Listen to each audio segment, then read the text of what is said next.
जब हम question words के पीछे या आगे दूसरे वर्ड्स जोड़ देते हैं तो उस क्वेश्चन वर्ड का अर्थ बदल जाता है। जैसे व्हेन से बनता है since when, till when until when बन जाता है, अर्थ भी बदला हुआ है। उसी तरह हाउ से बनता है how long, how for, how much, how many, how से बन गया, अर्थ भी अलग है। हुम से बन जाता है विद हुम, फॉर हुम, अबाउट हुम, बाय हुम, अर्थ भी यहाँ पर भी अर्थ बदला हुआ है। और वेयर से फ्रॉम वेयर बन जाता है। ठीक है, तो ये सारे अर्थ बदले हुए हैं। तो एक क्वेश्चन वर्ड से हमने कई सारे क्वेश्चन वर्ड बना लिए। ठीक है, तो इस वीडियो में इन सभी क्वेश्चन वर्ड जो डेराइव्ड क्वेश्चन वर्ड्स हैं उन क्वेश्चन वर्ड्स को यूज़ करना सीखेंगे, उनका अर्थ क्या होता है इस चीज़ को सीखेंगे। तो आइए हम वीडियो को शुरू करते हैं। वीडियो को अंत तक देखें अच्छी तरह से समझने के लिए। पसंद आता है तो एक लाइक ज़रूर कर दें और चैनल सब्सक्राइब अब तक नहीं किया है तो इसको सब्सक्राइब भी करते चले। So let us start the video. तो आइए फर्स्ट वर्ड लेते हैं सिंस व्हेन। ठीक है, तो सिंस मतलब से और व्हेन मतलब कब, तो कब से, इसका अर्थ होता है कब से। राइट, अगर अपने वाक्य में, सेंटेंस में, अपने क्वेश्चन में थोड़ा सा व्यंग का पुट देना चाहते हैं, व्यंग का सेंस देना चाहते हैं तो आप इस सिंस व्हेन का यूज़ करें। ठीक है, फॉर एग्जाम्पल तुमने कब से जिम जाना शुरू कर दिया। ठीक है, व्यंग है इसमें। अरे यार तुमने कब से जिम जाना शुरू कर दिया, तो पास्ट इंडेफिनिट है। राइट, क्वेश्चन वर्ड यूज़ करेंगे।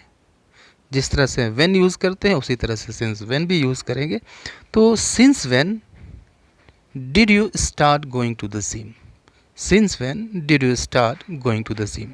तो सिंपल सा क्वेश्चन है, सिंपल सा स्ट्रक्चर है, since when did you start going to the gym. ठीक है, एक और सेंटेंस लेते हैं इसका।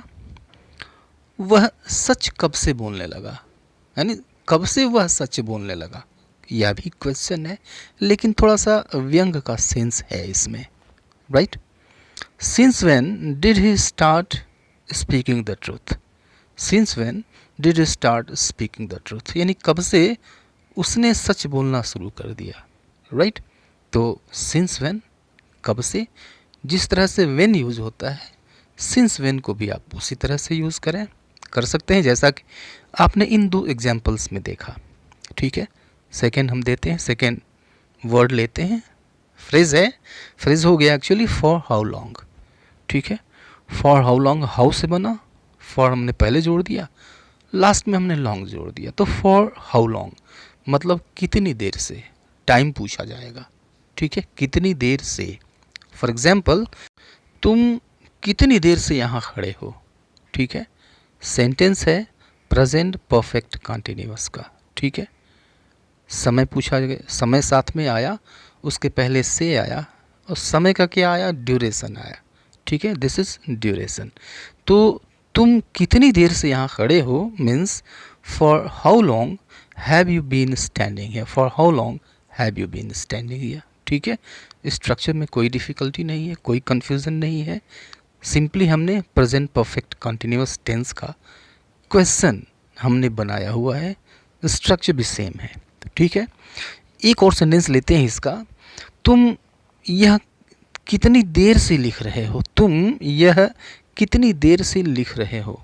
ठीक है, तो for how long have you been writing this, for how long have you been writing this. ठीक है, ये दो एग्जाम्पल काफ़ी है इस चीज़ को समझने के लिए। स्ट्रक्चर में कहीं कोई अंतर नहीं है, कोई डिफरेंस नहीं है। ठीक है, जिस तरह से आप हाउ को यूज़ कर दूसरे क्वेश्चन वर्ड्स को यूज़ करते हैं उसी तरह से इस भी क्वेश्चन वर्ड को यूज़ किया गया है। ठीक है, राइट, थर्ड वर्ड की तरफ हम चलते हैं। अनटिल व्हेन या फिर टिल व्हेन, इन दोनों का अर्थ होता है कब तक। ठीक है, कितनी देर तक। राइट, कितनी देर तक, दोनों का अर्थ होता है। जैसे तुम यहाँ कितनी देर तक रुकोगे या फिर तुम यहाँ कब तक रुकोगे। राइट, तो इसका अर्थ हो गया, इसको हम इंग्लिश में कहेंगे till when will you stay here, till when will you stay here, तुम यहाँ कब तक रुकोगे। या कितनी देर तक रुकोगे, राइट। एक और एग्जांपल देखते हैं कि कब तक यह काम तुम ख़त्म कर लोगे, कब तक तुम यह काम ख़त्म कर लोगे। तो इसको हम कहेंगे टिल व्हेन, या फिर अनटिल व्हेन यूज़ कर लीजिए। तो till when will you finish this work, till when will you finish this work, ठीक है, राइट। अर्थ क्लियर है, स्ट्रक्चर भी वही है, स्ट्रक्चर में कोई डिफरेंस नहीं है, राइट। नेक्स्ट वर्ड लेते हैं, नेक्स्ट वर्ड है विद होम। होम से बना है, इसके पहले हमने विद लगा दिया, ठीक है। तो विद होम इसका अर्थ हो गया किसके साथ या फिर किससे, विद होम, राइट। जैसे देखिए एग्जाम्पल, वह किसके साथ वहाँ जा रहा है, ठीक है। क्वेश्चन वर्ड लिखिए, किसके साथ means with whom is he going there, with whom is he going there, right. वह किसके साथ जा रहा है। कभी कभी क्या करते हैं कि होम के बजाय हम हु भी यूज़ कर लेते हैं, ठीक है। और जब आप हु यूज़ करते हैं तो यह जो विद है यह सेंटेंस के लास्ट में चला जाता है। इसको हम ऐसे बोलते हैं, स्पोकन इंग्लिश में प्रायः ऐसे ही बोला जाता है, who is he going with, who is he going there with, who is he going there with, वह किसके साथ वहाँ जा रहा है, ठीक है। इस दूसरे सेंटेंस को देखिए, तुम किसके साथ स्कूल जाते हो, ठीक है। प्रेजेंट इंडेफिनिट है, प्रेजेंट इंडेफिनिट का क्वेश्चन है, तो किसके साथ means with whom do you go to school, तुम किसके साथ स्कूल जाते हो, with whom do you go to school, right. या फिर इसको हम ऐसे भी कह सकते हैं, who do you go to school with, who do you go to school with, यानी होम के बजाय हमने हु यूज़ किया, मतलब इसका होम ही वाला है, राइट। और यह जो विद है इसको हमने लास्ट में यूज़ कर दिया, who do you go to school with, तुम किसके साथ स्कूल जाते हो। नेक्स्ट वर्ड लेते हैं, नेक्स्ट वर्ड है फॉर होम, ठीक है। तो फॉर का अर्थ होता है के लिए और होम किसके, तो इसका अर्थ हो गया किसके लिए, राइट। जैसे तुम किसके लिए यह शर्ट खरीद रहे हो, राइट। सिंपल सा क्वेश्चन है। तो for whom are you buying this shirt, for whom are you buying this shirt. या फिर हम इसको ऐसे भी कहते हैं, यह जो होम है इसको आप हु में चेंज कर दीजिए। आप मेरे से पहले बताइए कि सिर्फ हु का इस्तेमाल करेंगे और हम फॉर को लास्ट में यूज़ करेंगे, क्या होगा, who are you buying this shirt for, who are you buying this shirt for, यह शर्ट तुम किसके लिए खरीद रहे हो। एक दूसरा सेंटेंस लेते हैं इसका, किसके लिए हम दिन रात मेहनत करते हैं, ठीक है। किसके लिए क्वेश्चन वर्ड है, इस्तेमाल करेंगे हम फॉर होम, किसके लिए फॉर होम। तो क्या होगा, for whom do we work day and night, for whom do we work day and night, ठीक है। आप इसको ऐसे भी कह सकते हैं, who do we work day and night for, who do we work day and night for, किसके लिए हम दिन रात काम करते हैं, राइट। नेक्स्ट वर्ड लेते हैं, नेक्स्ट वर्ड है अबाउट होम, ठीक है। तो अबाउट का मतलब हुआ के बारे में और होम मीन्स किसके, तो पूरा अर्थ हो गया किसके बारे में, राइट। तो किसके बारे में तुम बात कर रहे हो, राइट, किसके बारे में तुम बात कर रहे हो। तो इसको हम इंग्लिश में कहेंगे about whom are you talking, about whom are you talking, या who are you talking about, ऐसे भी कह सकते हैं, राइट। एक और एग्जाम्पल देखते हैं इसका, किसके बारे में वह पूछ रहा था, राइट। इंग्लिश क्या होगी इसकी, अबाउट हुम वॉज ही आस्किंग, अबाउट हुम वॉज ही आस्किंग, या फिर who was he asking about, who was he asking about, दोनों में किसी तरह से कहिए। स्पोकन में जो सेकेंड टाइप में जो मैंने दूसरी बार जो बताया उसको ज़्यादा यूज़ किया जाता है। नेक्स्ट देखते हैं अबाउट व्हाट, ठीक है। तो व्हाट का मतलब हो गया क्या, और अबाउट मीन्स बारे में, यानी किस चीज़ के बारे में। अबाउट व्हाट मतलब किस चीज़ के बारे में, ये अर्थ होता है जैसे वह किस चीज़ के बारे में बता रहा था, राइट।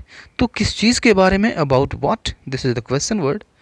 वॉज ही टॉकिंग, किसके बारे में वह बात कर रहा था, about was, about what was he talking, about what was he talking, वह किसके बारे में बात कर रहा था, राइट।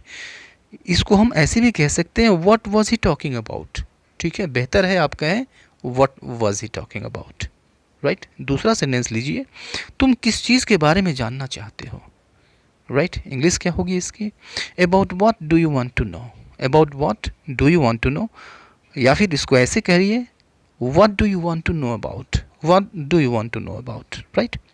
तो अबाउट व्हाट। नेक्स्ट देखते हैं बाय होम, राइट। तो बाय होम का मतलब हो गया किसके द्वारा, राइट। जैसे किसके द्वारा उसे पीटा गया, ओके। तो किसके द्वारा मीन्स बाय होम, और by whom was he beaten, by whom was he beaten, किसके द्वारा वह पीटा गया। किसके द्वारा उसे देखा गया means by whom was he seen, by whom was he seen. तो इन दोनों को हम ऐसे कह सकते हैं, who was he beaten by, who was he beaten by, और दूसरे सेंटेंस को हम कह सकते हैं who was he seen by, who was he seen by. दोनों में किसी तरह से कहिए, ठीक है। बेहतर है सेकेंड, दूसरी बार जो मैंने बताया उस तरह से बोलिए, ज़्यादा अच्छा है। आगे देखते हैं हाउ फार। हाउ फार का अर्थ होता है कितनी दूर, राइट। जैसे हम कहते हैं यार तुम्हारा घर कितनी दूर है, राइट। तो कितनी दूर means how far, this is the question word. तो how far is your house, how far is your house, तुम्हारा घर कितनी दूर है। तो एक और सेंटेंस देखिए, रेलवे स्टेशन यहाँ से कितनी दूर है, रेलवे स्टेशन यहाँ से कितनी दूर है। तो इसकी इंग्लिश हो जाएगी, क्वेश्चन वर्ड रखिए, how for is the railway station from here, how for is the railway station from here, railway station यहाँ से कितनी दूर है, राइट। और लास्ट देखते हैं फ्रॉम वेयर, ठीक है। तो फ्रॉम वेयर का अर्थ होता है कहाँ से, राइट। गंगा कहाँ से निकलती है, राइट। प्रेजेंट इंडेफिनिट है। From where does the Ganga originate, originate का अर्थ होता है निकलना। From where does the Ganga originate, गंगा कहाँ से निकलती है।